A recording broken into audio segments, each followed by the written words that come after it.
wabarakatuh. Waalaikumsalam warahmatullahi wabarakatuh. Selamat datang Chef Fazian. Sekarang kita ketemu lagi di program Chef Fazian Inspiration. Di program kali ini, di episode kali ini kita sedikit melakukan episode spesial karena kita kedatangan Kapten Arya Cakra. Assalamualaikum Kapten Arya Cakra. Waalaikumsalam warahmatullahi Bagaimana wabarakatuh. kabarnya, sehat? Alhamdulillah baik. Ya.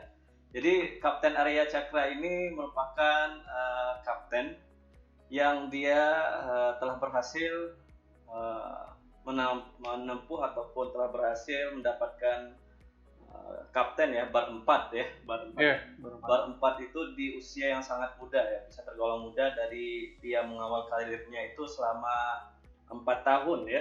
4 tahun. Jadi ini merupakan prestasi yang cukup luar biasa kalau seandainya saya melihat beberapa referensi yang pernah saya baca itu rata-rata membutuhkan waktu yang cukup lama kalau tidak salah ketika seorang ingin mencapai di level tertinggi ya. Berarti ini kalau untuk sipil, penerbangan sipil ini kapten merupakan level tertinggi ya. Oh, betul. Tidak ada di atasnya lagi ya, mungkin ya kalau dari jenjang karir ya.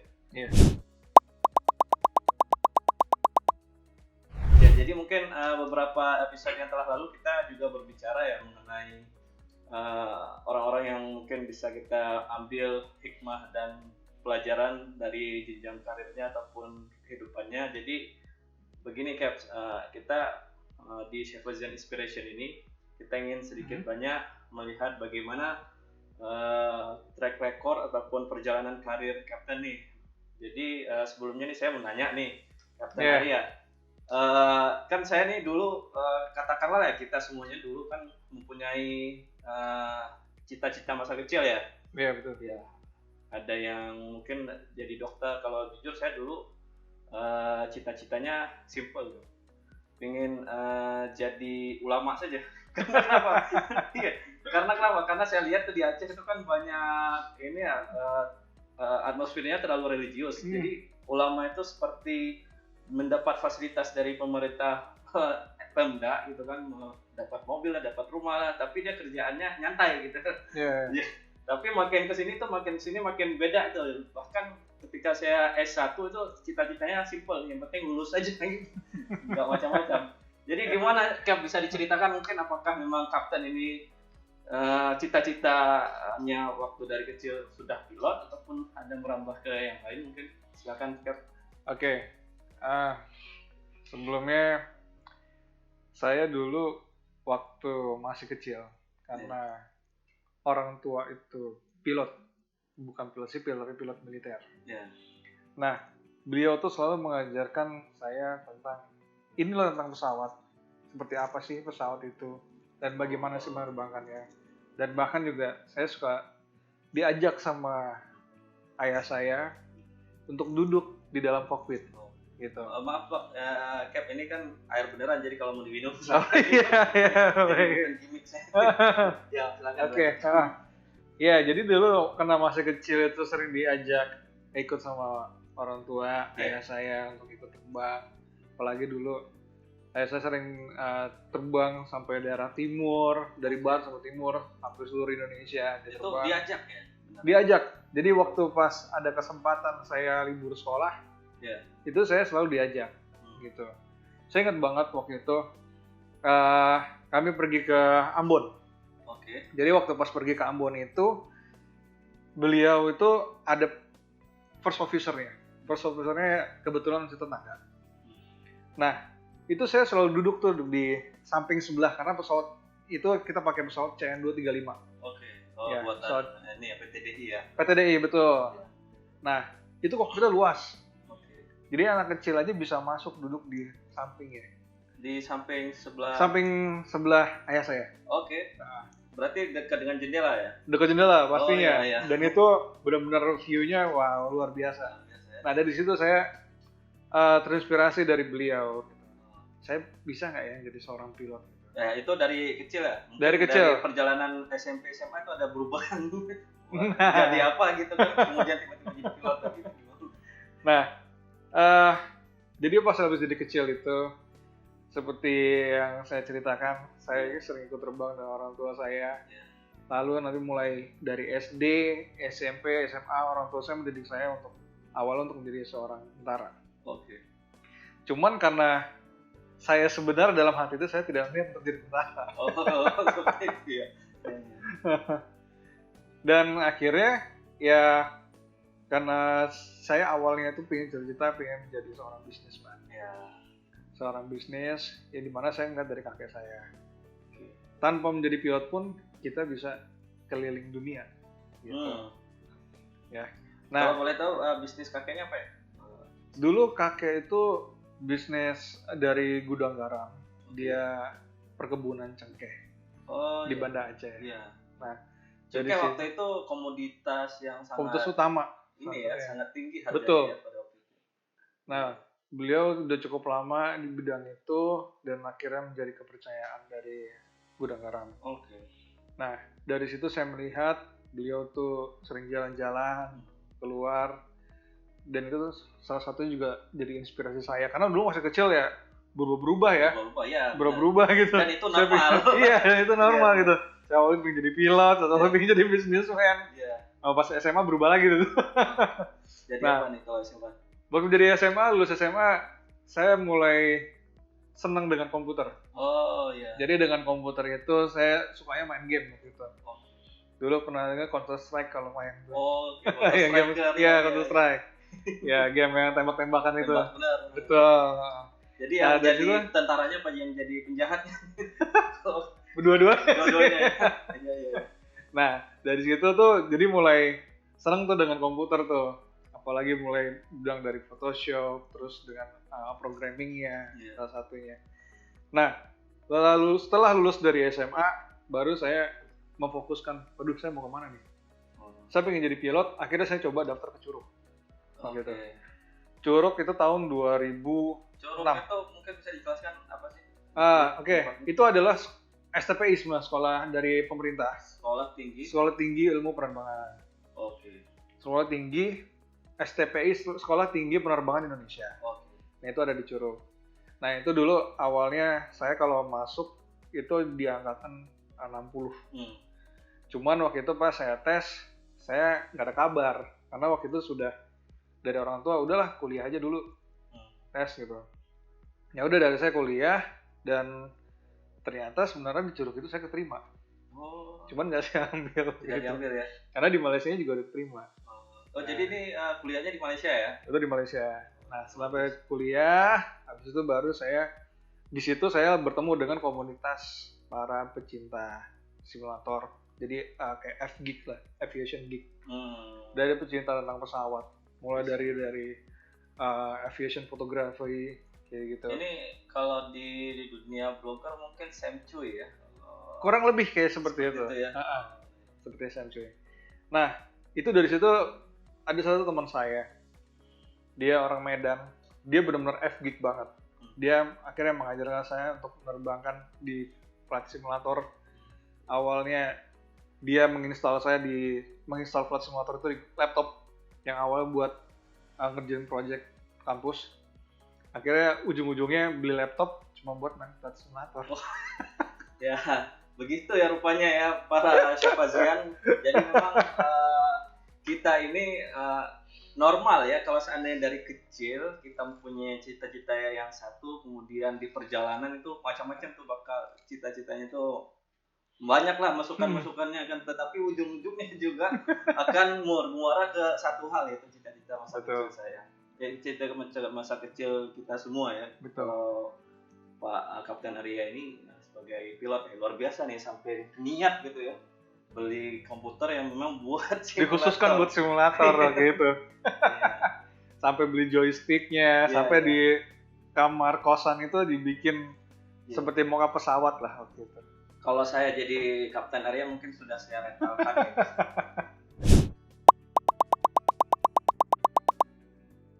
Kemudian Cap, saya mau nanya nih, ini langsung aja ya. Kenapa sih kok bisa banyak kecelakaan nih? Kecelakaan ya? Iya, di penerbangan ya khususnya ya. Banyak faktor sih pertama. Ya. Banyak faktor. Pertama dari segi cuaca. Oke. dari cuaca. Karena cuaca yang ekstrim itu bisa menyebabkan kecelakaan salah satunya. Terus yang kedua dari segi maintenance pesawat. Oke. Sama halnya kayak seperti mobil. Ya kalau maintenance-nya bagus, ya pesawat juga akan bagus juga. Terus yang ketiga dari faktor human. Human itu dari pilotnya sendiri. Dari pilotnya sendiri itu baik itu fatigue, kecapean, atau dia punya masalah di luar, seperti itu. Ya. Kalau yang kita berbicara masalah maintenance itu kan banyak yang terlibat itu, terutama kalau di pesawat itu kan dari hulu ke hilir ya industrinya ya, mulai mungkin dari porter check-in lah kan, sampai mungkin dia yang ngecek ground staff-nya, kemudian sampai ke pilotnya itu sendiri. Nah itu yang paling besar rasio itu di mana sebenarnya? Yang di faktor human ini ya. Oke. Rata-rata yang menjadi faktor pertama itu adalah cuaca. Kenapa cuaca? Karena hampir 70% kecelakaan pesawat itu dari cuaca. Pertama, dia di saat hujan memaksakan untuk mendarat. 70% berarti ya? 70%. Berarti 70%. Memang Mother Nature nggak boleh dilawan ya? Tidak boleh dilawan. Iya. Ya, itu hanya Allah ya yang bisa ngatur itu semua. Terus dari manusianya sendiri juga. Dari manusia itu kurang lebih sekitar hampir setengahnya sih. Yeah. Jadi kalau dari manusia sendiri, dari pilotnya sendiri, mungkin dia ngerasa kecapean atau bagaimana. Itu dari presentasi 70% cuaca, 30% itu sisanya itu pilotnya? Itu sekitar 25%. 25% dari pilot? Dari pilot. Okay. Dari pilotnya. Terus nanti selebihnya 5% itu dari segi maintenance ya. Oh, maintenance. Betul. Berarti kalau maintenance itu dia least faktor ya, faktor yang paling sedikit ya menyebabkan pesawat itu bisa. Tapi dari FAA-nya sendiri itu, Federal Aviation itu, itu dia menyebabkan yang pertama itu dari mereka memetakan ya, membuat grafik itu pertama dari pilotnya sendiri, gitu. Jadi kalau misalnya pilotnya itu sudah merasa kecapean, terus makanya kita dari pilot itu sendiri itu dibataskan untuk terbangnya. Untuk terbang ya? Dalam satu hari. Berarti itu nggak bisa ya kalau lebih batas maksimum itu nggak bisa. Ya? Ada batasnya, kita punya batas itu 9 jam. Kita kan mungkin di kantor-kantor biasa kan bisa ada jam lembur gitu kan, kerja lembur bagi kuda gitu biar dapat kita nggak bisa uang lebih gitu, itu nggak ya? Kita nggak bisa seperti itu. Karena ada batas limitnya. Kemudian nih Cap, ini kan di Indonesia sendiri kan mungkin cukup banyak juga ya, jika seandainya memang tidak banyak sekali faktor kecelakaan itu kan ada yang skala kecil dan skala besar ya. Ada yang mungkin yang baru-baru ini yang ban yang paling depan itu yang dia nyungsep gitu kan. Yang terus di Jambi ya? Iya, yang di Jambi ya. Nah, jadi pertanyaan saya gini, Cap, ada trauma nggak sih kalau seandainya menerbang ke pesawat kemudian mendengarkan cerita-cerita seperti ini? Apakah sempat kepikiran, kemudian masuk kepikiran, dan gimana sih suka dukanya jadi pilot ini? Kan orang kita lihat nih gampang nih kan jadi pilot, cuma tingkat maksudnya pilot itu kan cuma pencet tombol aja gitu ya, pencet autopilot dah beres kan. Tapi dia nggak tahu gimana di belakang layarnya gitu ya. Gimana Cap? Baik lagi ya, menjadi pilot itu bukan hal yang mudah juga. Dan juga butuh prosesnya dan punya mental picture-nya, decision making gitu, sama planningnya seperti apa. Nah, untuk balik lagi tadi dibilangnya kalau suka dukanya ya, trauma atau enggaknya. Kalau trauma, kalau kita mengalaminya ya trauma. Kalau kita yang tapi di situ ya. Iya, kalau kita yang mengalaminya ya. Tapi kalau yang belum pernah mengalaminya tidak ada trauma, tapi hanya kepikiran aja. Kepikiran aja. Terlintas berarti. Ya? Terlintas gitu sebentar, ini gimana seperti itu. Nah, nih kalau kejadiannya seperti ini, Cap, saya mau nanya nih, apakah ada kayak semacam kalau di luar negeri kan biasa kita dengar ada semacam kayak mindfulness meditation. Jadi bagaimana kita di treatment supaya pikiran kita tenang, Jadi dalam menjalankan kegiatan sehari-hari itu tidak banyak pressure yang masuk. Nih, kalau di segi penerbangan sendiri, apakah ada seperti itu tuh para penerbang kita? Ya, untuk apa tadi Pak? Ya, seperti kita ada mendapatkan treatment dari tempat kita bekerja, mungkin kalau kapten yang di Batik sendiri kan, jadi supaya kita tidak terlalu terbebankan gitu kan, semacam ada penyuluhan atau semacam seperti itu. Gitu. Kalau penyuluhan dari manajemen perusahaannya sendiri sih, ya saya rasa sih jarang ya. Balik lagi dari diri kita sendiri. Berarti itu pribadi masing-masing. Pribadi masing-masing, betul. Makanya waktu pas kita mulai kita bekerja as a pilot, kita udah harus siap juga dari mental kita, dari batin juga. Jadi pertama kita keluar dari pintu rumah itu, kita harus sudah meninggalkan masalah permasalahan yang ada di belakang kita. Masalah pribadi itu dihilangkan. Jadi fokuskan, ya udah kita terbang dari tujuan ke tujuan dengan selamat. Ada sih, ada pernah nggak sih, Cap, saya pernah dengar nih kalau dulu ada kecelakaan itu disebabkan karena memang mental si pilotnya itu ya. Itu pernah kejadian nggak sih seperti itu? Apa emang ini fakta atau mitos? Itu fakta itu. Fakta ya? Fakta. Pernah memang ada yang kejadian juga sih kayak gitu. Oh ya. Jadi pertama permasalahannya karena keuangan salah satunya. Iya. Terus masalah dengan keluarga juga. Itu ada yang menyebabkan bahkan sampai pilot itu bunuh diri itu ada. Bunuh diri itu. Tapi ada. Dia sayangnya bunuh diri ngajak-ngajak orang gitu ya. Maksud dia sendiri. Iya, itu kejadian yang lama itu. Yang baru-baru ini yang ada di Jerman terakhir. Oh ya. Ternyata pas diinvestigasi karena ada masalah keluarga ternyata. Seperti itu. Makanya dari segi mentalitas itu pilot itu dari awal ya untuk direkrutnya itu ada psikotes.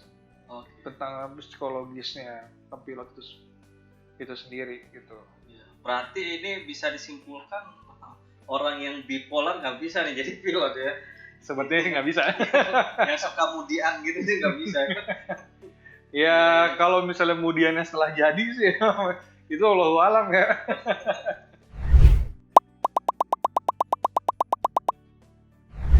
Kemudian ini Cap, kan di kita ini kan taunya kalau pilot itu ya, mungkin pernah dengar nonton Catch Me If You Can gitu kan. Itu kan film yang luar biasa ya. DiCaprio ya. Iya, Leonardo DiCaprio. Dia saking kagumnya sama pilot, dia menjadi con artis kan, pura jadi pilot sehingga dia bisa mendapatkan fasilitas yang luar biasa mewah gitu kan. Nah, di zaman sekarang apakah pilot seperti itu juga dalam artian banyak treatment yang didapatkan, fasilitas-fasilitas? Kalau fasilitas yang didapatkan itu dari setiap perusahaan maskapai itu beda-beda ya. Tapi untuk normally ya, itu dari diri kita sendiri, kita mau yang seperti harus menunjukkan kekayaan kita atau tidak, itu balik lagi dari diri kita sendiri. Jadi ada juga orang yang biasa-biasa aja gitu, dia tidak menunjukkan gitu, itu ada aja. Apa ada juga yang mau menunjukkan juga gitu. Iya. Oh saya pilot nih, banyak duit. Iya. Ada juga gitu. Iya. Berarti itu kembali lagi ke psikologis masing-masing ya. Iya, personality masing-masing. Iya, personality masing-masing. Jadi bisa dikatakan kalau ada peribahasa buah jatuh tak jauh dari pohonnya. Maksudnya kalau seandainya si pilot ini dari dia sebelum jadi pilot sudah suka dengan kata lain pamer segala macam, pasti ketika dia setelah menjadi pilot tetap terbawa ya seperti itu ya. Iya, ada yang seperti itu juga sih. Ya, seperti itu ya rupanya ya, Syafazian. Memang pilot ini profesi yang bisa dikatakan mengemban amanah yang cukup besar. Dia tidak hanya membawa nyawa, tetapi juga dia diharuskan untuk mempunyai mentalitas yang stabil.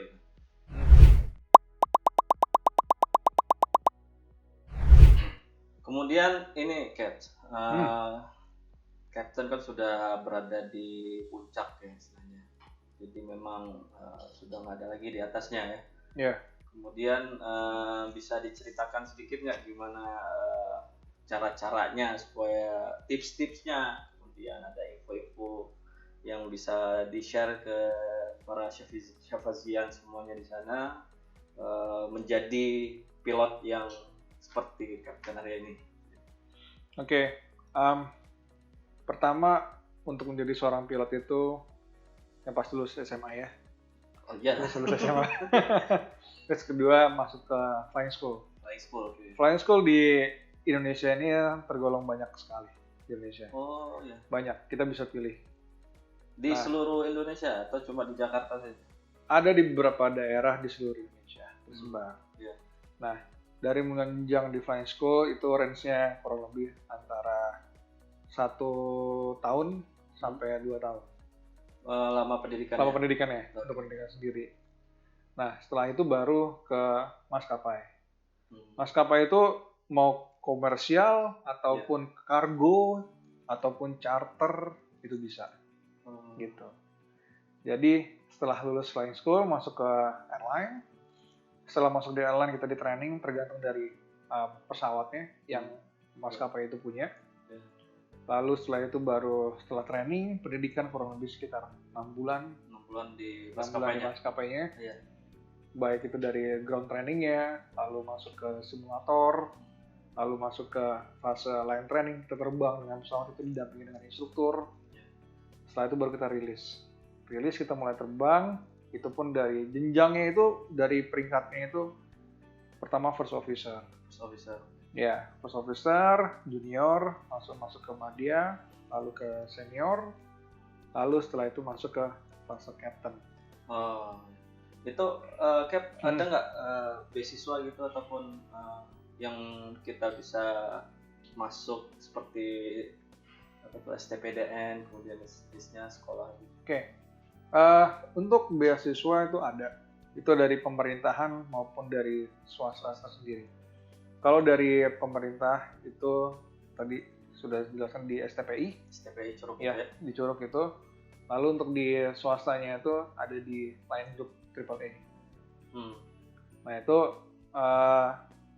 beasiswa dari maskapai swasta AAA itu dan STPI itu dari pemerintah punya.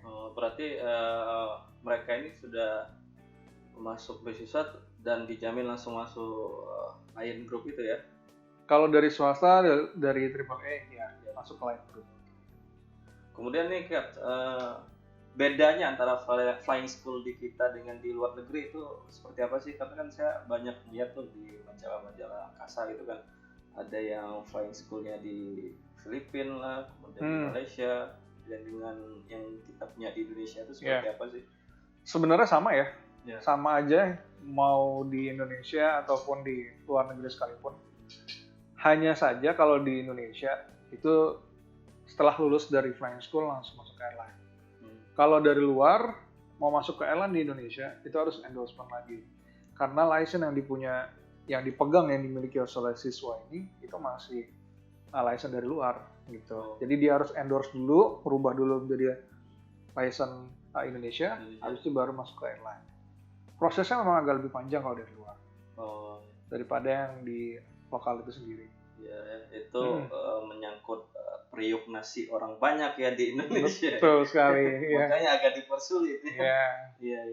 Kemudian ini Cap, kalau seandainya kita udah pegang license Indonesia nih, bisa nggak kita pakai tuh untuk apply ke kerjaan di Emirates kah atau Etihad kah, yang penerbangan yang dari luar negeri sana? Oh, bisa sekali. Karena license kita ini, license yang Indonesia ini sudah mencakupi internasional juga. Jadi kalaupun misalnya kita mau bekerja di luar negeri pun seperti di negara-negara Arab atau di Eropa atau di Amerika, itu bisa saja menggunakan license Indonesia. Seperti itu. Kemudian kalau mengenai license ya, kalau saya tahu ya, kalau kita punya SIM A gitu ya, itu kan kita bisa pakai untuk mobil matic dan non matic gitu kan, ataupun mobil Avanza lah, Innova, sampai mobil Porsche juga masih tetap SIM-nya sama gitu. Bahkan mungkin kalau itu di Indonesia ya, saya pengalaman sedikit dulu kalau di Arab Saudi, kalau seandainya SIM kita itu, SIM di sana itu ada 2 tipe ya. Jadi di situ ada dituliskan jenis mobil otomatis atau manual gitu. Kalau seandainya kita di mobil manual, kita bisa nyetir di mobil otomatis, tetapi kalau kita di SIM-nya matic, kita tidak boleh nyetir di mobil manual. Nah ini kembali lagi ke license pilot nih, kalau seandainya kita dapat license, apa kita bisa terbangin semua pesawat yang kita suka? Oke. Kalau untuk license itu tergantung dari rating yang kita ambil ya. Contoh kayak saya sendiri, saya punya rating Boeing 737 series. Dari seri 800, 900, dan Max. Nah, tapi kalau saya disuruh terbangin ke Airbus, ya nggak bisa. Karena itu udah beda rating lagi. Jadi setiap license itu memang dimasukkan, kita ngambil rating apa gitu untuk tipe jenis pesawatnya gitu. Misal 737, jadi dimasukkannya itu license 737. Tapi kalau misalnya kita mau pakai, saya mau terbangin pesawat 320 misalnya, ataupun 777 gitu, ya saya harus ngambil rating yang 320 ataupun 777 sekalipun gitu. Jadi Airbus ya?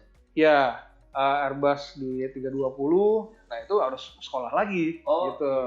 Berarti dia nggak langsung serta-merta bisa terbangin semua pesawat ya? Enggak, karena sistemnya beda. Gitu. Jadi dari awal kita masuk ke airline, ditentukan dari perusahaan, perusahaan mau masuknya di 737, ya udah kita trainingnya di 737. Seperti itu. Kalau untuk tempat Captain bekerja sendiri itu pesawat apa saja tuh? Selain Airbus sama Boeing, apa ada jenis pesawat lain? Kalau untuk di maskapai yang tempat saya kerja, kayak Embraer atau untuk di tempat saya kerja sih cuman 2 varian ya adanya, yaitu 737 sama Airbus 320 dan 330, jadi Airbus Family gitu. Jadi cuman ada 2 saja. Tapi kalau nggak salah dia ada lagi satu itu Hawker, itu private jet. Itu gitu. Itu charter group. Itu lain grup juga. Jadi private jet itu Hawker seri 900 itu buat private jet. Nah ini menarik nih, private jet. Jadi pilot private jet itu apakah nanti sewaktu-waktu ini kan pilot lagi pakai semua nih, tiba-tiba nih private jet nganggur nih, bisa nggak dia langsung bawa pesawat-pesawat seperti komersil Boeing dan Airbus? Nggak bisa dong. Nggak bisa ya?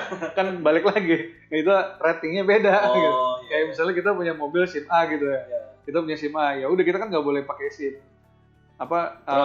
truk gitu, SIM B gitu kan, kita nggak boleh kan. Terus SIM B gitu kan, kalau kita nggak punya SIM-nya kan ya nggak bisa juga kita pakai gitu. Jadi tergantung dari SIM-nya, sama aja kayak mobil sih.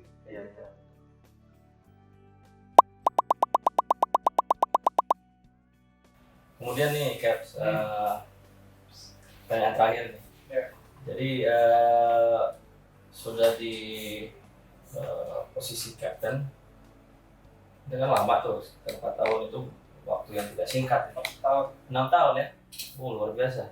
Jadi yang paling disuka dan yang paling tidak disuka dari pengalaman selama 6 tahun itu apa sih, Cap? Kalau bisa kita tahu. Ya disukanya pertama kita bisa mengeksplor setiap daerah yang kita kunjungi. Ya, paling berkesan bagaimana tuh daerah di Indonesia? Yang pertama itu ya di Papua, daerah Papua, Sorong. Yang dimana kalau ke Sorong itu kan kita nyampe di sana, terus kita bisa jalan-jalan gitu. Dan itu pun juga di Papua itu mempunyai, bisa bilang pemandangan yang bagus-bagus. Sangat bagus. Indonesia Timur bagus banget. Apalagi kalau misalnya dari atas tuh, wah, the best. Bisa ngeliatin juga Gunung Jawa dari atas juga. Nah, kalau yang paling nggak suka, yang paling disesalkan mungkin. Kalau nggak sukanya, yang pertama ya pasti tinggalin keluarga ya. Tinggalin istri. Itu udah konsekuensi dari pekerjaannya. Gitu. Bahkan hampir ya setiap minggu aja ditinggalin berhari-hari seperti itu. Dan juga kalau pas lagi ya hari-hari besar, waktu kumpul keluarga, nah itu tidak bisa merasakan momennya itu gitu. Jadi sangat jarang lah merasakan kami itu untuk kumpul-kumpul dengan keluarga.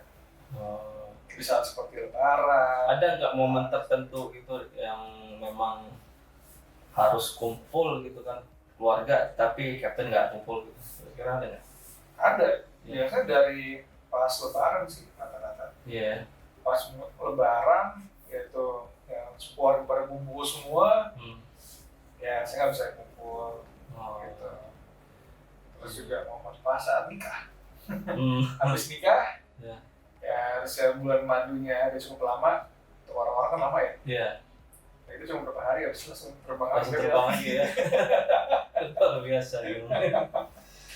Ya, jadi seperti itu ya, Chef Fazian, kita bisa mendapatkan banyak inspirasi nih dari Kapten Arya yang telah mendapatkan posisi kapten, posisi tertinggi ya di dalam dunia penerbangan, terutama sebagai seorang penerbang. Terakhir kan, ini terakhir mungkin singkat saja gitu. Setelah menjadi kapten, so what's next, Pak? Tahapan selanjutnya apa yang akan dilakukan? Ini kan untuk karir sudah mentok nih, nggak ada kembangan lagi. Jadi apa yang akan seorang Kapten Arya Cakra yang lakukan ke depan? Oke, ke depannya yang pasti tujuan utama adalah lebih mendekatkan diri kepada Allah SWT. Wah, luar biasa. Iya. Ya, seperti itu Chef Fazian, kita telah mendengarkan sendiri ya penuturan dari kapten kita, Kapten Arya Cakra, merupakan kapten yang bisa tergolong muda ya, di usia 32 tahun ataupun di dalam umur karir 6 tahun telah bisa mencapai puncak karir itu sebagai seorang kapten, telah mendapatkan bar 4, dan kita doakan semoga ini menjadi inspirasi bagi kita semua, dan di Chef Fazian Inspiration kedepannya kita akan senantiasa menghadirkan orang-orang yang bisa memberikan cahaya inspirasi bagi kita semua, dan nantinya kita dapat mengambil pelajaran dari jalan hidup ataupun kisah hidup mereka. Demikian dari saya undur diri. Terima kasih. Wassalamualaikum warahmatullahi wabarakatuh. Waalaikumsalam warahmatullahi wabarakatuh.